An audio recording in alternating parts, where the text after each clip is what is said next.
Finally kicked out the freeloader, my brother posted with photos of me leaving. Family cabin is for family only. 847 likes poured in immediately. I commented. Have fun. The next day, they were asked to leave. Growing up, I was always the odd one out in my family. While my older brother Marcus inherited dad's confidence and mom's sharp tongue, I got their disappointed sighs and constant reminders that I wasn't quite measuring up. The family cabin in Lake Tahoe became the perfect symbol of this dynamic. A place where I was tolerated rather than welcomed, invited out of obligation rather than love. The cabin had been in our family for 3 generations, passed down from my grandfather to my father. It was a beautiful 2-story log structure with a wraparound porch, nestled among towering pines, with a private dock stretching into the crystal-clear lake. Every summer, the extended family would gather there for what Mom called our sacred family tradition. But for me, it felt more like an annual reminder of exactly where I stood in the family hierarchy.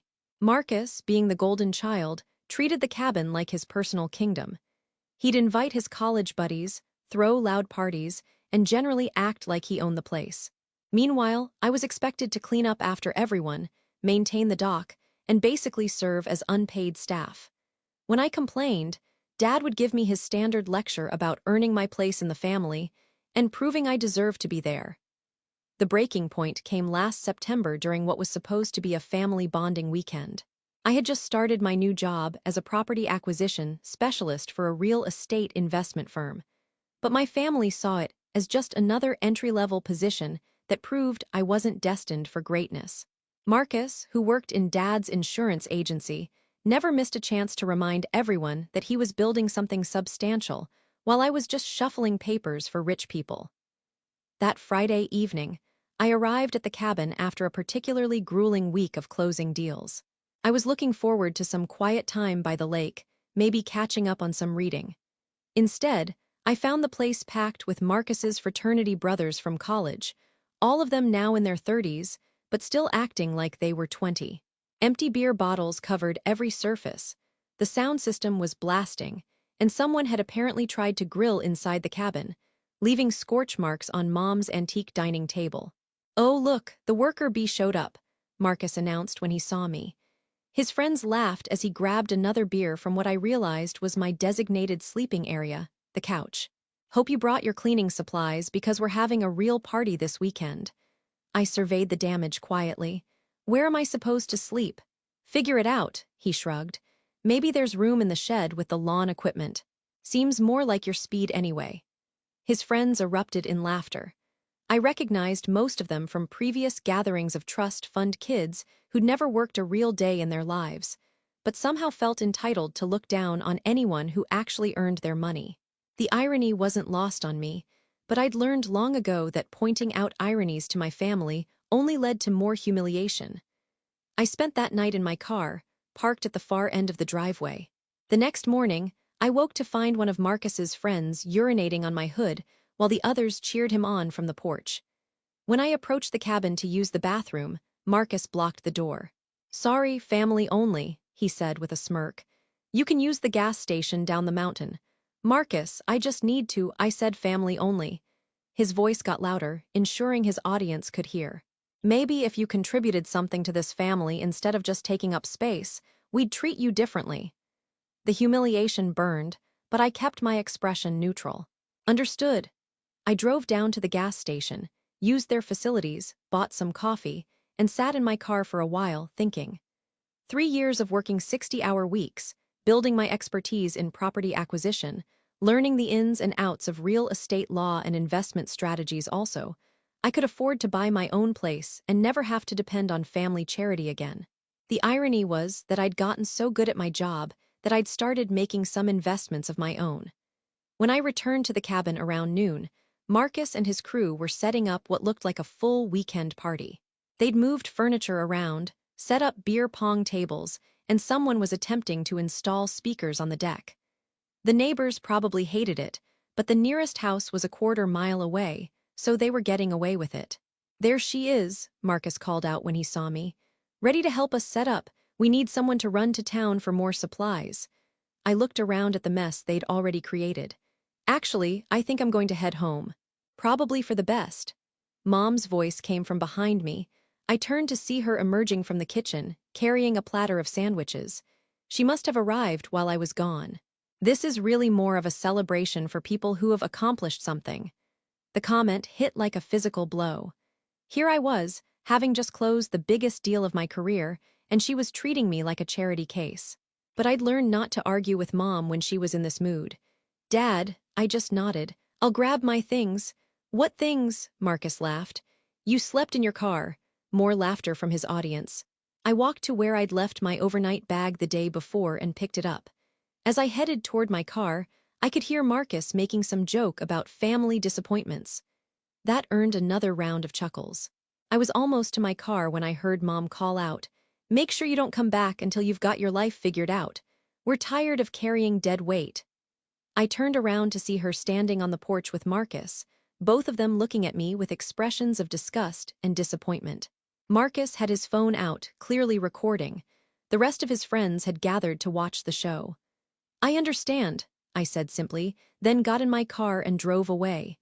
The 3-hour drive home gave me plenty of time to think. I wasn't angry. Anger was a luxury I'd given up years ago when it came to my family. Instead, I felt something closer to resignation, mixed with a strange sense of clarity. They'd finally said out loud what I'd always known they felt. I wasn't really part of their family. When I got home to my small apartment in the city, I opened my laptop and did what I always did when I was stressed. I dove into work. I had several property deals in progress, including one that had been particularly challenging. It was a portfolio acquisition involving multiple properties around Lake Tahoe, including some that had been in families for generations. The sellers needed quick cash for various reasons, and they were willing to accept below-market prices for fast, no-contingency closings. One property in particular had caught my attention. A beautiful cabin that the sellers described as a classic family retreat with stunning lake views and private dock access. The photos looked familiar, but I'd seen hundreds of similar properties in the past few months. The price was surprisingly low for the location and amenities, which suggested the sellers were highly motivated. That Sunday evening, I was reviewing the final paperwork when my phone buzzed with a notification. Marcus had posted on social media. The post showed photos of me walking to my car with my overnight bag, looking defeated. Caption read, "Finally kicked out the freeloader. The family cabin is for family only. Some people need to learn that respect is earned, not given. Maybe now she'll figure out how to support herself instead of expecting handouts. Family first, no freeloaders earn your place." Within an hour, the post had 847 likes and dozens of comments from relatives and family friends, all expressing support for Marcus's tough love approach. Aunt Jennifer wrote, "About time." Uncle Rob added, "She needed to hear this." Even some of Mom's church friends chimed in with comments about enabling and teaching responsibility. I scrolled through the comments, reading each one with growing detachment. These people had watched me work multiple jobs through college, seen me graduate with honors, and knew I'd been supporting myself completely for years. But the narrative was more important than the facts. Marcus was the successful one who deserved the family's resources. I was the freeloader who needed to be taught a lesson. I commented simply, "Have fun." Then I went back to my property paperwork. Monday morning, I was in the office early, finalizing the Lake Tahoe portfolio acquisition. My boss, Jennifer Walsh, was impressed with how quickly I'd moved on the deal. 18 properties in one transaction, she said, reviewing the files. Including that beautiful cabin with the private dock, the sellers must have really trusted you to move this fast. I nodded. They needed certainty more than they needed maximum price. Sometimes timing is more valuable than money. Well, congratulations. This puts you well ahead of your quarterly targets. And speaking of that cabin, the address looks familiar. Isn't that near where your family has their place? Very near, I said. Actually, it might be exactly where my family has their place. Jennifer looked confused for a moment, then understanding dawned. Wait, you mean? I mean I need to make a phone call to the property management company we use for the Lake Tahoe properties. They'll need to conduct an inspection and notify any current occupants about the ownership change. The property management company, Alpine Lake Services, was efficient and professional. When I called to discuss the newly acquired cabin, the manager, David Chin, was familiar with the property. "Beautiful place," he said. "The previous owners mentioned there might be family members who assumed they had permanent access. We'll need to clarify the situation and establish proper rental procedures going forward." "What's the standard protocol for that?" "We do an immediate inspection to assess any damage and establish baseline conditions. Then we notify anyone currently on the property about the ownership change and rental requirements. If they want to continue using the property, they'll need to go through our booking system like any other clients." I checked my calendar. "How soon can you do the inspection?" "We could have someone there this afternoon if needed. Is there some urgency?" I thought about Marcus's social media post, which was still collecting likes and supportive comments. There might be. The current occupants seem to believe they have permanent rights to the property. "Understood. We'll handle it diplomatically but firmly. Property rights are property rights." That afternoon, while I was in a client meeting, my phone started buzzing repeatedly. Text after text, call after call. I ignored them until the meeting ended, then checked the flood of messages. "Marcus, what the heck did you do? Mom, call me immediately. There's been some kind of mistake." "Dad, whatever game you're playing, stop it now." "Aunt Jennifer, why are there strangers at the cabin claiming they own it?" The messages kept coming, each more frantic than the last. But the one that made me smile was a missed call from an unknown number with a Lake Tahoe area code. The voicemail was from David Chin. "Miss Rodriguez, this is David from Alpine Lake Services. We completed the property inspection at your Lake Tahoe cabin this afternoon." The current occupants were quite surprised to learn about the ownership change. "They've been asked to vacate by tomorrow morning unless they'd like to discuss rental arrangements." There was some damage to the interior scorch, marks on an antique dining table, stains on the furniture, and general cleanliness issues. "We'll send you a full report with photos and repair estimates." The previous occupants claimed they were family and had rights to the property, but I explained that property ownership doesn't work that way. They seemed quite upset, but they're gathering their belongings now. "Please call if you have any questions." I sat in my car in the parking garage, listening to the message twice. Then I called David back.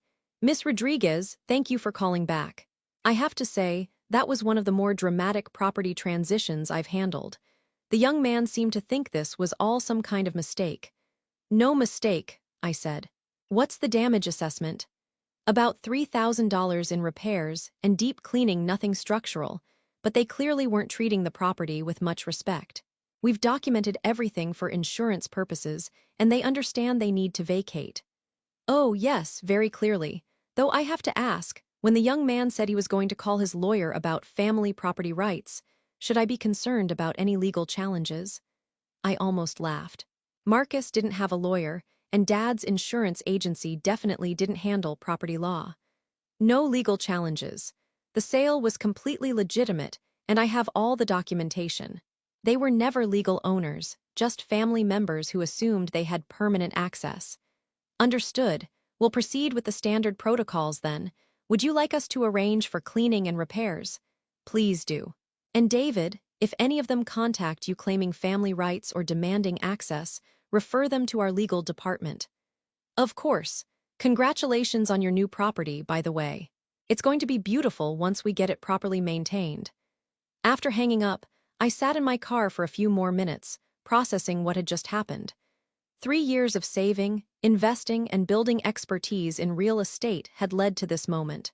The family cabin that had represented everything I couldn't have, everything I wasn't good enough for, was now mine. My phone rang. "Marcus, what did you do?" His voice was shaking with rage. "These people came to the cabin claiming they work for you. They said you bought it. That's impossible." "Is it?" "Yes, it's been in our family for generations. Dad owns it."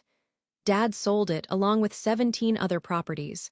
The previous owners needed quick cash for personal reasons. There was silence on the other end. Then, "You're lying.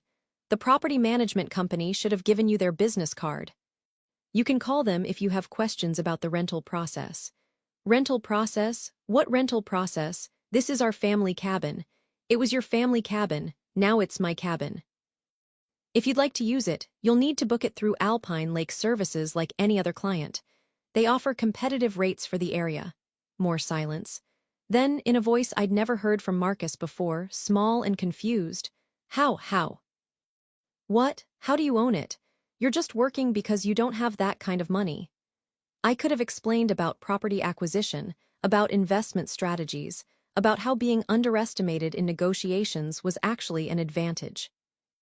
I could have told him about the portfolio deal, about leveraging market knowledge and relationships to create opportunities. Instead, I said simply, I earned it. The line went quiet for almost a minute. Then Marcus said, This isn't over. Actually, it is. David has photos of the damage to the property. The repair bill is about $3,000. Your security deposit, if you choose to rent in the future, will need to account for your track record. I hung up. Over the next few hours, the calls and texts continued.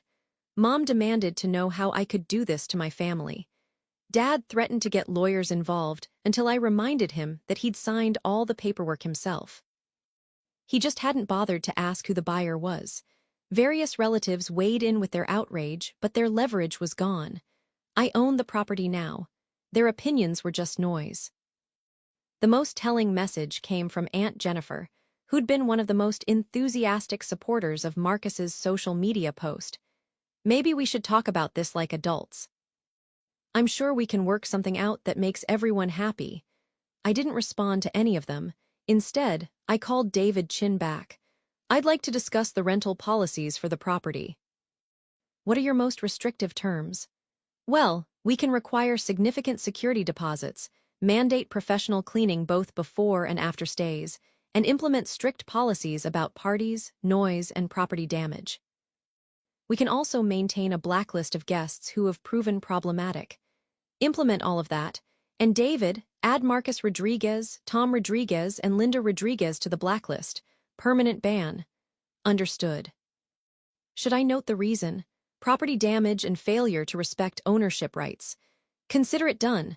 That evening, I poured myself a glass of wine and opened my laptop. Marcus's social media post was still there, but the tone of the comments had shifted dramatically. Someone had figured out what happened, and word was spreading. The new comments were a mix of shock, confusion, and grudging respect. Wait, she bought the cabin? How did she afford that? Maybe we don't know the whole story here. But Marcus hadn't taken the post down. If anything, he doubled down, adding comments about betraying family and using tricks to steal family property. Each comment made him look smaller and more desperate. I started typing a comment of my own, then stopped. There was nothing to say. The results spoke for themselves. Instead, I opened a new browser tab and started researching vacation rental properties in the area. If I was going to own a Lake Tahoe cabin, I might as well make it profitable. According to the rental comps, I could easily cover the property expenses and generate significant income. Properties like mine were booking months in advance during peak season. My phone rang one more time that night. Mom, we need to talk, she said without preamble. About what? About what you've done. About how we can fix this. Fix what? I bought a property that was for sale. The transaction was legal and legitimate. But it's our family cabin. Her voice cracked slightly. It's where we've had Christmas morning for 15 years. Where your grandfather taught Marcus to fish. Where I was told I was a freeloader who didn't deserve to be there. Silence. Where I slept in my car because I wasn't welcome inside. More silence. Where you told me not to come back until I got my life figured out. I didn't mean, you meant exactly what you said. And I listened. I got my life figured out. I figured out how to buy the place where I wasn't welcome and turn it into an asset that generates income. I figured out how to stop depending on people who didn't respect me. But we're family, she whispered.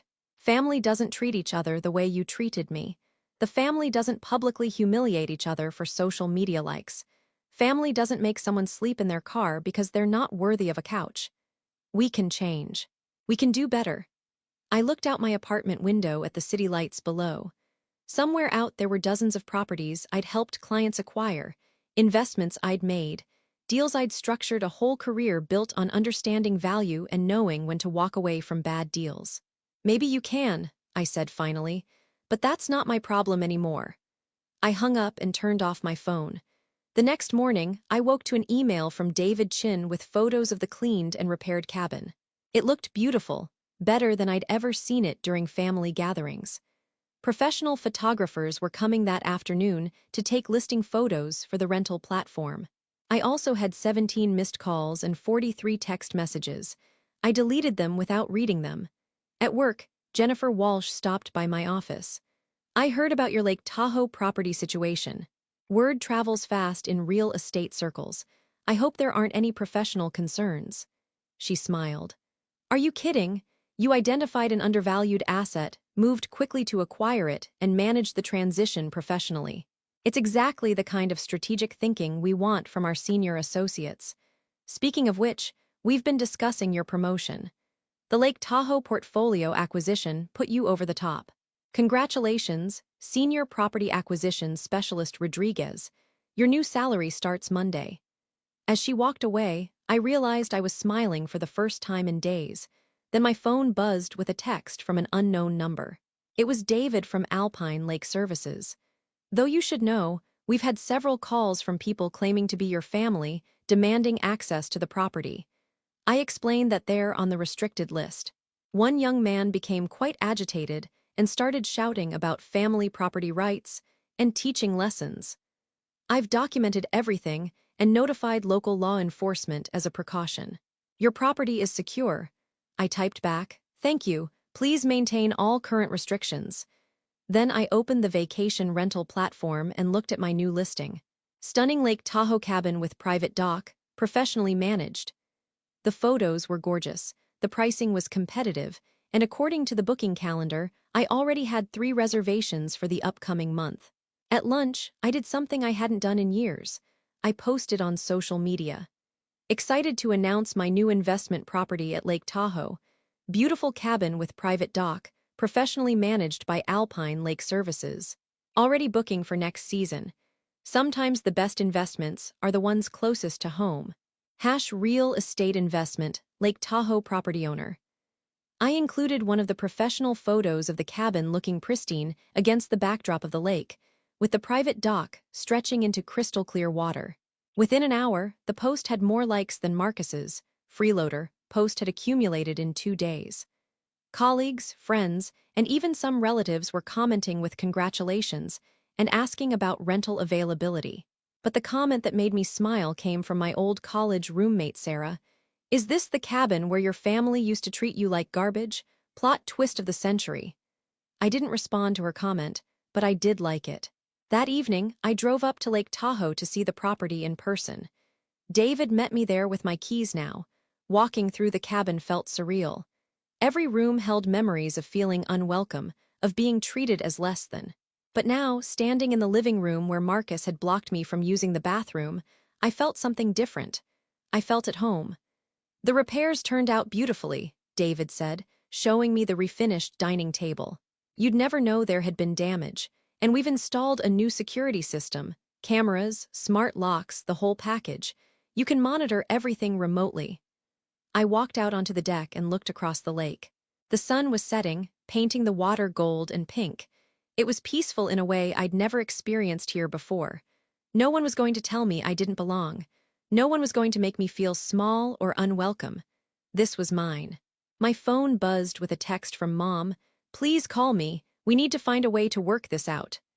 I deleted it without responding.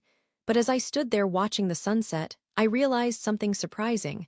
I wasn't angry anymore. I wasn't hurt. I was just free from needing their approval, free from accepting their treatment, free from the exhausting work of trying to earn love from people who were determined not to give it. David handed me the keys and the security codes. "Congratulations again, Miss Rodriguez. I think you're going to love owning this place." "I already do," I said. And for the first time in my life, standing on that deck overlooking the lake, I really did.